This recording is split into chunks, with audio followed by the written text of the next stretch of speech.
bonsoir à tous, bienvenue dans BBC Beaublanc Basket Club, le podcast du service des sports du Populaire du Centre consacré au plus grand club de basket de l'Hexagone, peut-être d'Europe, du monde, on sait pas. Du monde. Non, de l'Hexagone. Avec de vrais supporters du Limoges CSP dedans. Pour nous accompagner ce soir, nous avons deux amis du petit oiseau bleu qu'est Twitter. En premier lieu, le formidable et non moins exceptionnel Caro Dance. Salut Denis. Bonsoir. Ouais, c'était un peu pompeux, mais Jean-Christophe lui avait promis de l'encenser en fait, donc voilà, c'est fait. Bonsoir Jean-Christophe. Lionel, j'espère que tu seras pas jaloux, puisqu'on accueille Lionel, alias Liored également sur Twitter. Salut Lionel. Salut. Et puis avec nous, pour accompagner ce duo, malgré l'absence remarquée de Mathieu Marot, on a quand même un représentant du service des sports, en la personne de Kevin Kao. Salut Kevin. Salut. Ça fait plaisir de voir quelqu'un qui sourit. Ça change. Et la bonne nouvelle, c'est que pour une fois, c'est pas Mathieu qui gagnera le quiz. C'est vrai. Ça aussi, c'est une bonne nouvelle. C'est vrai. Voilà, c'était déjà arrivé par le passé d'ailleurs, une seule fois. Et bien on va commencer ce BBC avec les traditionnels 5 majeurs. Messieurs, cette semaine, on a eu un peu pitié de vous et on a épargné des recherches fastidieuses en rapport avec la riche histoire du CSP.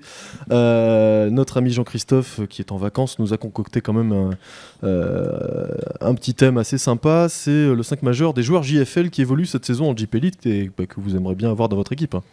Je vous donne celui de Jean-Christophe qui m'a été transmis par Pigeon Voyageur. Axel Julien à la main, Isaiah Cordinier à l'arrière, Valentin Bigot à l'aile, Livio Jean-Charles en 4 et Jerry Boutielé en pivot. Kevin ?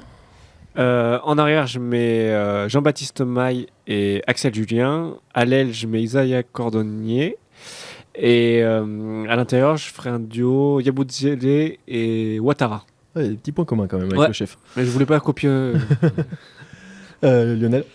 Alors, mon 5 majeur en poste 1, j'ai pris Axel Julien. En 2, Yacouba Ouattara. Poste 3, j'ai longuement réfléchi. J'ai surtout pensé au coach. Et je me suis dit que c'était sûrement bien pour un coach d'avoir un joueur qui fait pas de faute. Donc, j'ai logiquement pensé à Charles Cahudi. En poste 4, Invernizzi. Et en poste 5, Boutielé. Denis ? Eh ben écoute, moi c'est simple, c'est 100% Limoujo, Beyurtz, Cruzol, Lang, Invernizzi et Boutielé. Voilà, moi cette équipe, ces 5 Français de chez nous me plaisent bien, donc je vois pas pourquoi j'irai chercher des joueurs à l'extérieur. Jerry Boutielé fait l'unanimité. Hein. Oui. Mais pour moi c'est... il a eu un petit passage à vide. Les petits soucis sont loin derrière maintenant. Il aimait pas trop l'Espagne. Maintenant, on a le vrai Boutielé. Ouais, c'est ça. Eh bien, messieurs, on va poursuivre ce BBC en écoutant la traditionnelle rubrique tant attendue du Captain Bretzel qu'on écoute tout de suite. Mon cher Pierre, quel soulagement pour moi en ces heures sombres de ne pas travailler comme vous dans un open space plein de promiscuité et de microbes. Grâce à Dieu, au moins dans vos locaux, le débonnaire Pascal Ratino, fermé dans sa bulle de verre, est préservé de tout ça. Le CSP, lui, a vécu une fin de match à Chalon-Reims digne du bordel qui régnait à la cérémonie des Césars. Telle une Adèle Haenel furibarde, la lucidité des joueurs s'est barrée lors des dernières possessions. Aujourd'hui, la situation comptable au classement reste bonne, puisque Cholet, le prochain adversaire, reste à portée de tir. Enfin, le prochain adversaire, si ce satané coronavirus veut bien nous foutre la paix. Et ce risque sanitaire m'a poussé à me pencher sur le calendrier des prochains déplacements. Ceci d'une part parce que je suis un grand professionnel des médias, bien que je ne vous arrive pas à l'élastique de la soquette, mon cher Pierre, et d'autre part parce que je suis soucieux de la santé de vos petits camarades de la rédaction. Et à la lecture de ce calendrier, ceux qui étaient jadis simples journalistes sportifs vont passer au statut de correspondants de guerre. C'est armé de leur tube de gel hydroalcoolique qu'ils vont devoir partir dans les contrées les plus insalubres de France pour nous tenir informés. Prochain déplacement donc au Portel, lanterne très très rouge du championnat. Pour une fois, on va éviter le carnaval et peut-être même de passer pour des clowns. Par contre, il va falloir traverser l'Oise, sauf à faire un détour. Et bon, faut reconnaître qu'actuellement, vous avez plus de chances de croiser du monde entre Rampenat et Saint-Gilles-les-Forêts que dans l'Oise. Puis match de coupe contre Strasbourg. Strasbourg, dont on se demande encore pourquoi l'OMS n'a jamais mis le club en isolement. Depuis bientôt 10 ans, la SIG est le plus gros cluster de l'épidémie de l'ousinite. Le patient zéro, qui n'a jamais aussi bien porté son nom, Vincent Collet, a certes été éloigné, mais pourquoi avoir laissé ces pauvres gens à l'abandon toutes ces années ? Le point rageur de Martial Bellon aurait au moins épargné nos panneaux publicitaires en 2015. Enfin, début avril, s'il reste encore quelques joueurs aptes d'ici là, il faudra aller dans les terribles terres du Mordor béarnais. Et là-bas, ces dernières années, on y a quand même fait de belles crises de branloute aiguë. Voilà mon cher Pierre, c'est sur ces paroles pleines d'optimisme que je vous laisse. Embrassez pour moi mes vieux camarades du Muppet Show que vous avez la joie de recevoir aujourd'hui. Surtout prenez-en soin, ce sont 2 vieilles choses fragiles. À bientôt. C'est parfait. Ouais, c'est bon, tu l'as entendu ? Toujours aussi bon, hein, ce Bretzel. Toujours Ouais. aussi bon. Moi j'aime bien sa rubrique, ça me permet d'aller aux toilettes. Ou de boire un coup. Ouais. Et puis l'intonation de sa voix, quel charme. quel mais charme. c'est vrai que c'est clair. Quel mec. Eh bien, voilà, on va poursuivre ce podcast avec le retour à la compétition du Limoges CSP après la mini-trêve pour cause de coupe amicée. Le CSP qui s'est incliné à Chalon-Reims de 3 petits points vendredi dernier. Qu'est-ce qu'on en pense de ce match Kevin, pour commencer Ce match, le Limoges CSP aurait pu le prendre, sachant qu'ils ont eu la possession pour égaliser. Ils étaient devant... ils avaient 3 points d'avance à 2 minutes de la fin, si je me souviens bien. En fait, le Limoges CSP a payé son entame. Je crois qu'ils étaient à moins 12 ou à la 12e minute du match. Donc, c'est compliqué de démarrer le match avec un tel écart. Ils sont quand même revenus. Mais ils ont lâché. Oula. C'est compliqué. Ils ont perdu ce match. C'est comme Tatouf et tout. Non, ils ont perdu ce match. Ce qui est dommageable sur cette partie, c'est que le Limoges CSP a perdu face à un adversaire à sa portée. Chalon-Reims n'a gagné que sa 4e victoire à domicile. Et voilà, en fait, quand on a des ambitions de play-off et quand on veut aller en play-off, on doit absolument gagner contre des adversaires qui sont moins bien classés. Et c'est ce qu'a n'a pas fait le Limoges CSP, malheureusement, vendredi soir. Lionel ? Alors je serai moins analytique que Kevin. Moi, je me posais la question de la coupure, justement, de la trêve. Qui doit certainement faire du bien à certains joueurs, physiquement et mentalement. Ça Mais casse le après, rythme un du peu. coup, ça coupe une dynamique, puisqu'ils étaient dans une bonne dynamique. Donc on pourra quand même toujours se poser cette question-là. Je pense qu'il faut effectivement qu'ils aient des coupures. Par contre, quand il faut revenir au job, on se rend compte que c'est plus compliqué, parce que comme l'a dit Kevin, ce match, je pense que normalement, on devait le prendre. Après, il y a Invernizzi qui s'est excusé, il a dit qu'il était pour lui parce qu'il a marqué que 2 points. Est-ce que c'est la conséquence de la trêve ou Il pleut trop. de l'état de pression dans lequel il était, parce que lui, il a fait la fenêtre internationale aussi, mais il n'a pas beaucoup joué. Enfin, il était quand même à un rythme, à un niveau de maintien de tension, je pense, plus que les autres. Donc, je sais pas, moi, je pense surtout à cette idée de la trêve, quoi. Ouais. Denis, toi, t'avais fait le bon choix, t'avais parié sur le bon cheval vendredi soir, parce que t'as préféré faire un petit tour du côté d'Henri Normand. Ouais, je suis allé, c'était le soir où le hand joue, Ouais. donc j'y étais, mais j'en ai profité parce que comme j'ai une connexion 4G téléphonique, ça me permet de regarder le match en même temps, donc j'ai pu regarder un petit peu la fin parce que Limoges hand avait déjà tué le match à la mi-temps, donc... Alors moi, je suis pas comme Lionel, je pense pas qu'il y avait de dynamique avant, puisqu'on avait déjà perdu contre la SIG 2 matchs avant, donc je pense qu'il y a un petit problème de démarrage ou de gestion de début de match comme il s'est passé à la SIG, à l'extérieur, mais après, c'est malheureux, c'est comme à la SIG, quoi. C'est une occasion de gâcher, quoi. C'est dommage. Exactement. Voilà. Et pour ajouter, on peut dire que le Limoges CSP... on peut rajouter 2 choses. Le Limoges CSP, comme toutes les équipes de JP Elite, avaient 2 semaines de trêve, donc ils étaient sur le même pied d'égalité. Et il faut aussi préciser que le Limoges CSP a joué sans Ludovic Bierks et Atuman Diagne, et a joué sans Vincent Ford et Brian Conklin dans ce match. Les 2 Américains, ils ont fait une prestation... c'est parce qu'ils ont été moyens, quoi. Voilà, Ouais, donc ouais. moins 4 à jouer à 6 ou à 7, c'était compliqué d'espérer gagner, mais avec les gros matchs de Boutsielé et Dembala, ça a failli passer, quoi. Donc voilà. Ouais, il y a un peu C'est de... dommage quand même. Ouais, des regrets sur ce match. Ouais. Non, mais je suis d'accord. Après, c'est vrai qu'il faudrait que tout le monde soit un petit peu au niveau. Il y a que ce soit Sandford ou Il y a longtemps qu'il doit être au niveau de Sandford. ouais. Enfin bon, après, moi, je sais pas. Je vais pas l'attaquer. Ce joueur, moi, je pense qu'il y a un vrai potentiel et je pense qu'il y a quelque chose à faire avec lui.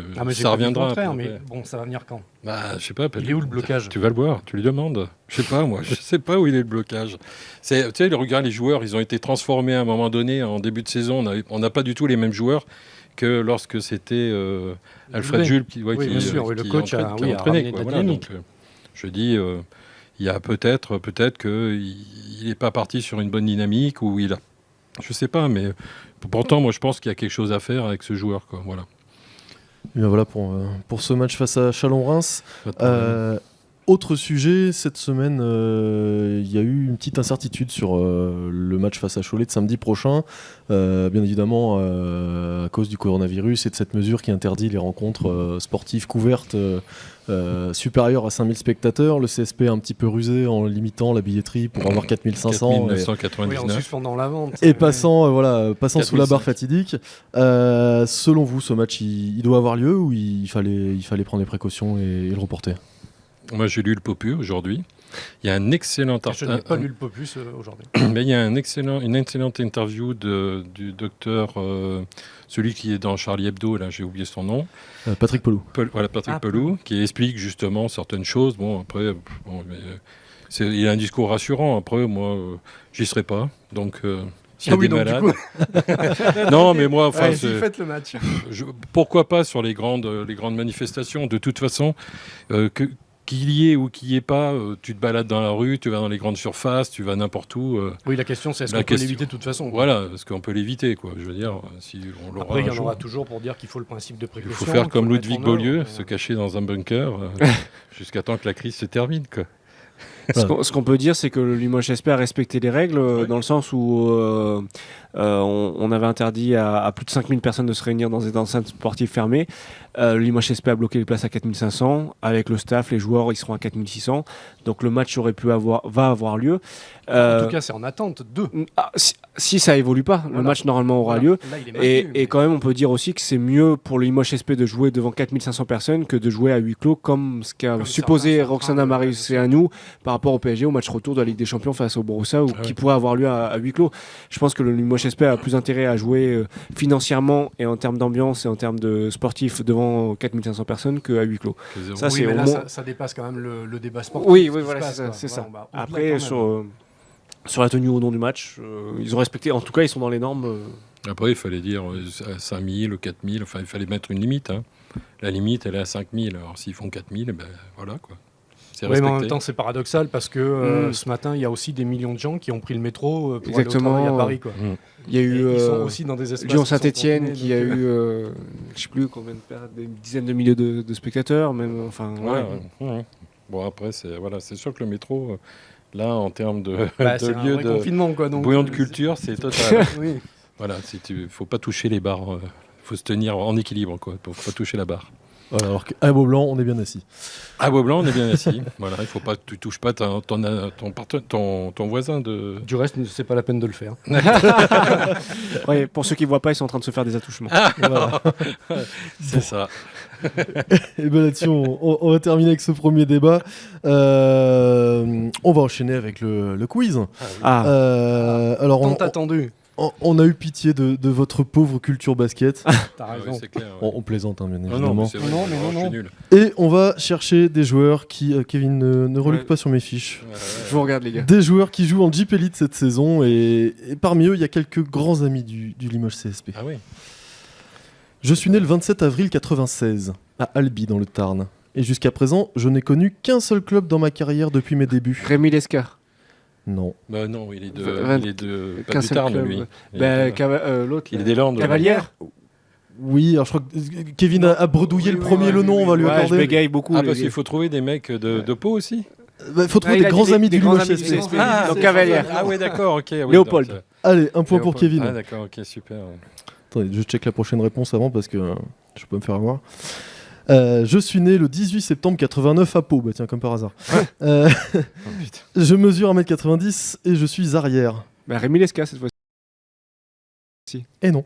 Ah non, il est pas né à Pau, lui. Je suis formé au centre fédéral et je suis le meilleur marqueur de N1 à l'âge de 17 ans, avec une moyenne de 21,7 points par match. Je sais qu'il est né à Pau, c'est, Je m'offre même une pointe à 45 points lors d'un match contre Charleville-Mézières. Edwige. Edwin Jackson. Edwige. J'accorderai Edwin uniquement Jackson. sur les vrais noms et pas sur les Oh, surnoms. il est Ça vache fait un quand point même, pour hein. Denis. Ouais, Trouvé ça, toi. Les petits sobriquets de Twitter, ça ne compte pas. Il faut les Je savais chasser. pas 45 points, mais il y avait un piège. Hein. 45 points. Ouais. Putain, mais c'était pas à 3 points. Allez, un point pour Kevin, un point pour Denis. Lionel, faut Ouais, réagir. bon, j'ai un point et demi quand même là. J'ai dit Edwige. hein. On verra, peut-être en cas d'ex-aequo. Je suis né le 19 novembre 90 à Dax. Eh ben donc, Lesca. Rémi Lesca. Bravo Denis. Il va tourner court ce quiz encore. pas tomber. Il va gagner. Mathieu, Ça va si tu tourner nous court, vous entends. allez voir. Je suis fourbe. Je suis né le 28 février 85 à Abidjan, de parents d'origine malienne. Je mesure 2,05 m et j'évolue au poste de pivot. Ah, vous me décevez là, vous étiez plus rapide sur le précédent. Je sais pas. Je débute à la fraternelle d'Aulnay-sous-Bois, puis à Poissy, avant d'être recruté par le centre de formation de l'Asvel. À Marassi. Non. Sur le banc et sans jouer, je suis champion de France 2002. J'effectue une saison dans le collège US de l'IDAO, puis je reviens en France à Quimper, à Rouen, au Havre, avant de revenir à l'Asvel en 2008. J'y reste 2 ans avant d'entamer une carrière à l'étranger, à Rome, au Lokomotiv Couvannes, à Berlin, avant de revenir en France à Nanterre et à Strasbourg, où je dispute la finale. Oui, qui a dit Traoré? Moi. Bien vu. Dans le micro, c'est Pas bien mieux. dit dans le micro. Ouais, voilà. Mais je l'ai entendu. Ce qui Ouais, est bien, mais il c'est dit que pas le prénom. vu que j'ai laissé gagner mes camarades et que tu leur as donné points, on est à un partout. Putain, là. mince, pourtant, il m'a. Un partout c'est pour vrai tout le que monde, ouais. Il a laissé une empreinte. Ouais. Non, c'est pas. Allez, on enchaîne. Je suis né le 31 janvier 87 au Mans. Je mesure 2,02 m et je suis ailier. Je débute ma carrière à la jeunesse sportive de Coulennes, avant d'intégrer le club du Mans en cadet et espoir. J'y sais coulé. C'est au Mans que je débute ma carrière professionnelle avant d'être prêté à Vichy. Antoine Eto'o. Il a débuté à Cognac, Antonetto. Ouais, putain, mais il est passé par Vichy. Je passe ensuite 3 saisons à Dijon, avant de partir à Strasbourg où je reste 5 ans, le temps de gagner une Coupe de France, une semaine des As et de perdre 2 finales de Pro A contre Limoges. Antoine Dio. Non. Bon shooter à 3 points. 2,05 m. Je Ah, porte merde. le nom d'un animal. Joe le chat. Non, un animal canin. Canin. Mais moi, je pensais à la con, c'est pas la con. c'est, Le chien. Attends, canin. Le vrillé. Donc Rodi, L'Afghan. il a joué 5 ans à Strasbourg et il était formé au Mans. Paul ce mec. Berger. Alors, Paul Berger, C'est l'allemand. ça. formé au Mans, Vichy, Dijon, Strasbourg. 2 finales perdues contre les CSP. Il porte le nom d'un animal. Un animal. Ouais, un animal plutôt canin, Eh, mais on est si mauvais qui que n'est ça, pas quoi. un chien. Non, je sais pas. Ah, c'est pas d'accord. L'ancêtre Le- naturel Ah, du le chien. loup. Oui. Le loup. Ah ouais, Jérémy Leloup. Jérémy bravo. Ah Il putain. est pas cher le point. hein. Ah putain. Est-ce Pardon, que- excusez-moi pour les romans. Bon, Denis et Lionel, faut égaliser ou laisser la victoire filer là. Ah ben non, et c'est la fin du quiz. Il n'y a plus de questions. Bravo Denis. Ouais, je sais. Bravo, ouais. Denis qui gagne. Grâce à Edwige. Grâce à Edwige. Et bien voilà pour ce quiz et on va continuer avec un deuxième débat un peu plus sérieux puisqu'on va pas vraiment parler de basket mais un petit peu de politique vu que c'est bientôt les élections municipales. C'est un peu le serpent de mer qui revient au mois de mars tous les 6 ans. Le palais des sports, la Le éventuelle serpent de mer qui future. revient tous les 6 ans. Ouais, C'est quoi, bon, c'est pas- c'est- ça veut dire les- oui, j'ai perdu mon expression, c'est pas grave. L'Arlésienne. L'Arlésienne, c'est ça que je Voilà, cherchais. c'est Heureusement ça, que t'es là, l'Arlésienne. Kevin. Les marronniers, c'est. Ouais, c'est voilà, ça. c'est presque un marronnier, Ouais, ouais, c'est c'est pas ça. tous les ans, mais c'est presque pareil.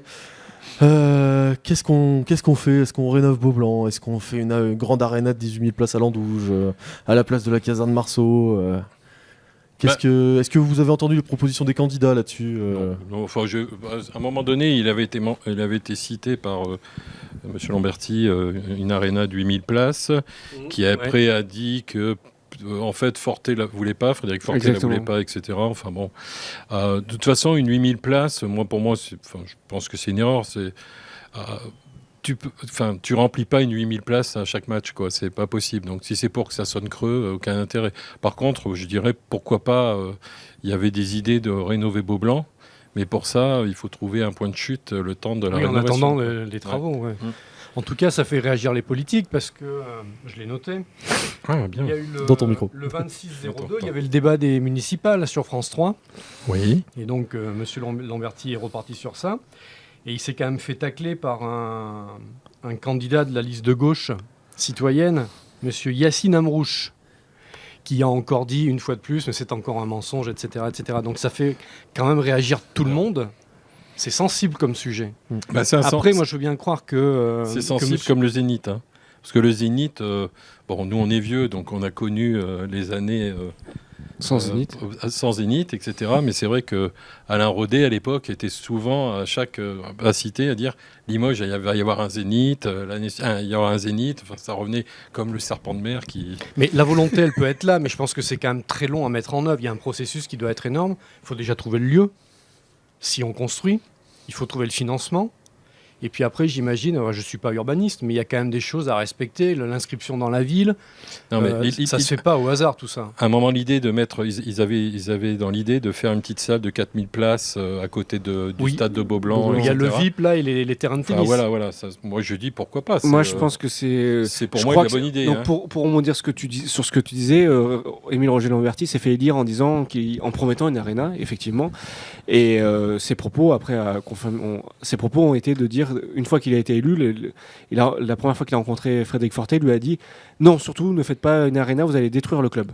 Donc il n'a pas fait une arena, bref, il n'a pas tenu sa promesse, à tort ou à raison, peu importe. Mais aujourd'hui, je crois que le projet de la municipalité actuelle était de faire un grand pôle multisport à Beaublanc, parce que, et tu le sais, va se poser le problème du LH 87 Parce que là, sincèrement, qui vit dans une salle beaucoup trop petite à Henri Normand. Donc je pense qu'à terme, même pas à terme, à très court terme, on va avoir 2 clubs en première division qui seront le LH 87 et le Limoges et le Limoges SP. Le Limoges ne peut décemment pas continuer à vivre dans cette HN Arena. Donc moi je pense que l'idée, après je sais pas si elle est pertinente et bonne, mais l'idée pourrait être d'avoir une salle à une capacité de, comme vous l'avez dit, 3-4 000 à côté de Beaublanc.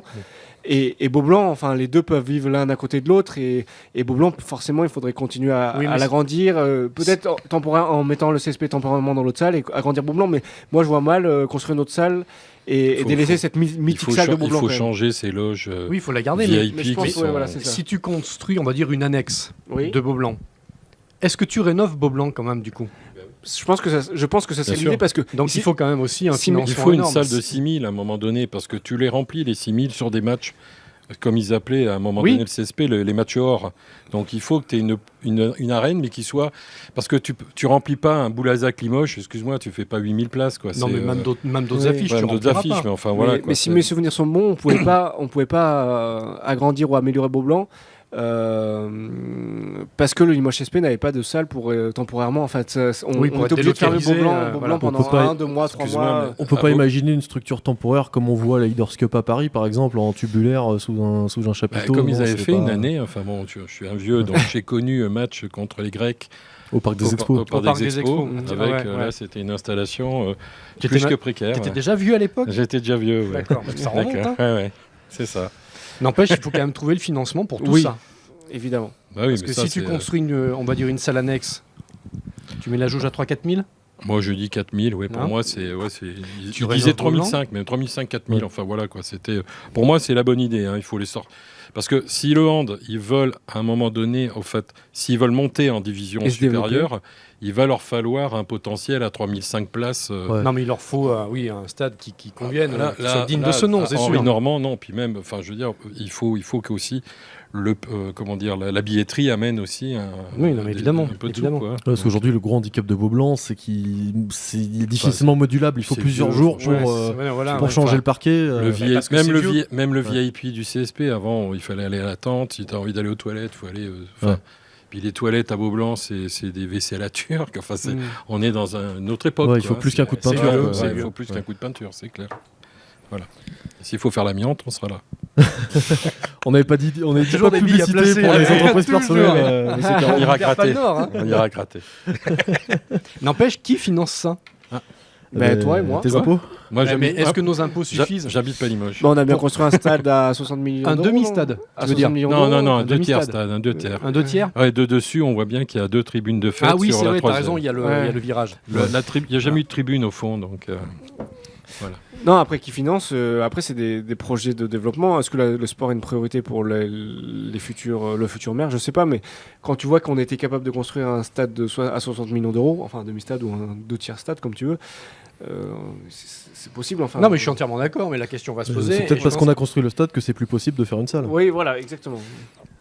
Parler du financement, on a mis 60 millions dans le stade. Donc, de toute façon, si on veut que le CSP et le hand flirtent avec le haut niveau, il va falloir faire quelque chose. Quoi. Il faut repenser ça. Ça à un moment donné, Beaublanc, je ne sais pas, s'il y a peut-être une commission de sécurité qui va peut-être arriver un jour, puis il va dire là c'est trop pentu, ça va pas. Pourtant, il y a des villes, je pense à Dijon par exemple, qui arrivent à faire jouer ces deux clubs de hand qui évoluent au même niveau que le LH et le club de basket en Jeep Elite, qui jouent dans leur vieux palais des sports. Je crois qu'ils jouent sur le même parquet d'ailleurs, non, c'est avec des lignes tracées, non, ils changent le parquet à chaque fois, je sais pas comment c'est. Mais Mais parce disons, que là, une le hand, dynamique. pour le hand, ils installent. Ils installent un Ils ont parquet trouvé par-dessus. en fait avant il leur fallait beaucoup de temps pour pouvoir le mettre en place. Maintenant, a priori, Ah, il y ils ont a un une nouveau structure qui passe système par-dessus le parquet qui de permet basket. de pouvoir aller beaucoup Ah, plus ils vite. démontent pas le parquet. Je sais Ouais, pas, ça donc peut être je une sais pas. solution à trouver Ouais. aussi. À voir. Faut cohabiter les deux. Mais bon, mais de toute façon, s'il y a une rénovation de Beaublanc, il va falloir que le club aille ailleurs, jouer ailleurs, hein, et pas à Jean Lebaille, quoi.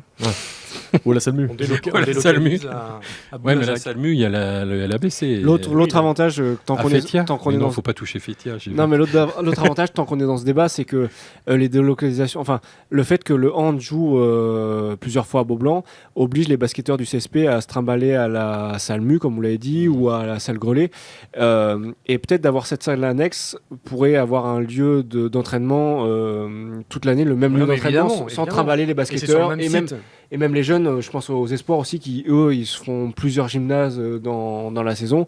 Au moins, tu aurais la même unité d'entraînement. Ouais. Bien sûr. Ça serait Alors, j'ai vu que dans les projets aussi de M. Lambertis, s'il était réélu, il y avait justement toute la rénovation de l'enceinte totale de Beaublanc. De tout le parc des sports. ouais. Mais est-ce que justement ce qu'il y a à faire au CSP, c'est compris là-dedans ou pas? On ne sait pas ça. Ça, il faudra lui demander. ouais. Je me suis pas penché en détail sur la question, je sais pas honnêtement. Il faudra lui poser la question quand il viendra au Populaire. Il est déjà venu, on n'y a pas pensé. On lui reposera si on le recroise. Voilà. Bon, et bien on en termine là avec ce débat sur le Palais des Sports. On va passer au traditionnel trophée de la fin de BBC. Jean-Christophe, mon LASC1 Tu veux pas parler de Cholet attribué aussi. Ah si, mais si. Attends, ouais, je vais la refaire. Et on va terminer ce BBC avec un petit preview sur le match à venir face à Cholet. On reste en dehors du contexte coronavirus, on va parler uniquement du sportif. Kevin? Il faut faire simple, hein. On va faire très simple et très rapide. Le CSP a perdu face à un adversaire qui était 14e, je crois. Le Limoges CSP doit gagner face au 6e du championnat s'il veut, à domicile, s'il veut viser les playoffs. Hein. On va la faire très courte. Hein. Le Limoges CSP doit gagner samedi face à Cholet. Un concurrent en playoff, tout simplement. Je ferai encore plus rapide, il faut gagner. Gagner. Pas mieux. Ouais. Ok, bon ben voilà, au moins on vous avait promis que ça serait rapide, ça l'est. On va terminer avec les traditionnels trophées de BBC. Je commence par celui que Jean-Christophe m'a laissé. Pour Vincent Collet qui remporte le trophée du Morbach. Il se dit prêt à rester à la tête de l'équipe de France jusqu'au JO de Paris en 2024. Quand on a perdu une demi-finale de l'Euro en France et saboté le titre qui tendait les bras aux Bleus en ayant pris plus de 40 points de Pau Gasol sans jamais rien tenter tactiquement pendant 45 minutes, non, on ne peut pas prétendre vouloir rester jusqu'en 2024 à la tête de l'équipe de France. Voilà, ça c'est Jean-Christophe qui le dit. Ça, Je c'est ne mon suis Jean-Christophe. Ça. que son Ouais. messager. Il aime pas, je crois. Non. Bah non, Ouais, je sais moi, pas, je suis pas- je sais pas ce Je qu'il suis a. pas fan, mais si on regarde quand même ce qu'il a fait en équipe de France, même si derrière il est tombé sur Une génération les qui l'a transporté. comme quand ceux même, qui ont croisé la génération Zidane, quoi. Il a eu la génération Parker, et ce qui fait que ça a quand même Ça l'a un petit peu grandement aidé. ça a un peu aidé. Ouais, c'est il nous vrai. fait pas un peu une Domenech là, vouloir faire Je sais pas. le tour de trop Parce que Domenech, il a fait le tour de trop, lui. en 2008, oui. Ah ouais, peut-être, je sais pas. La demande en mariage, tout ça. Ah oui, Le 4-1 contre les Pays-Bas. Ah oui, tout c'est ça, vrai, tout j'avais ça. oublié. Ouais. Ah oui, on C'est a vrai. vite oublié. ouais.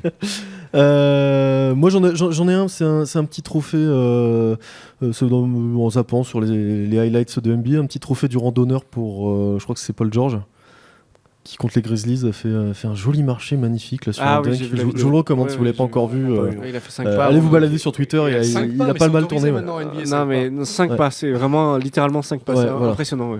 Ouais, c'est belle balade. Du coup, je vous écoute, messieurs, pour vos trophées. On va commencer par nos invités, Kevin, Allez. Denis. Bah, moi, alors, Quand tu te réveilles là. Non, du tout. Moi, je vais donner un trophée à moi-même. À moi-même. Le trophée. Je vais me donner le trophée Richard Brown, en fait. Parce que j'arrive pas à dire du mal de la direction actuelle. Je suis toujours à les défendre. Et je prends position vraiment pour eux. Et je trouve, alors certes, ils n'ont pas été parfaits. Ils ont fait beaucoup de maladresse. Mais je les aime bien. Donc voilà. Bah, c'est vrai que quand le sportif va un peu moins bien, puis que la com est un peu plus sympa qu'avant, ça passe mieux. Je vois Mathieu, il sourit. change quand même beaucoup. Ouais. Je le vois déjà dans Bien les sûr. articles qui sont quand même différents. Et puis même dans le comportement des journalistes comme Mathieu qui a retrouvé le sourire et la joie de vivre. La communication semble Ah. être revenue. Et, Il est heureux, comme dirait Droupi. c'est bien. Bon, à toi. Oui, moi alors le trophée c'est Casper le gentil fantôme pour Edwin Jackson. Encore Edwige. Attends, mais Casper, c'était moi l'année dernière C'est vrai? avec Diaz. On l'avait pas vu arriver, on l'avait pas vu partir. Je me souviens pas. On a un beau duo là, Pierre. Hein. Ouais, je pense. On les ravitera. hein. Alors, Edwin Jackson. Vas-y, dis-nous. pourquoi Oui, voilà, pour son adresse déjà, Edwin. Voilà. 45 points, il a mis à une époque. Oui, mais il y a quoi? Il y a 20 ans. Ouais, c'était en National 1, je crois. Merci Repier pour les 45 points. Et du coup, moi, t'en as un deuxième ou pas, non? Non, j'en ai qu'un. Je vais juste en donner un. Alors, le trophée Hulk Hogan.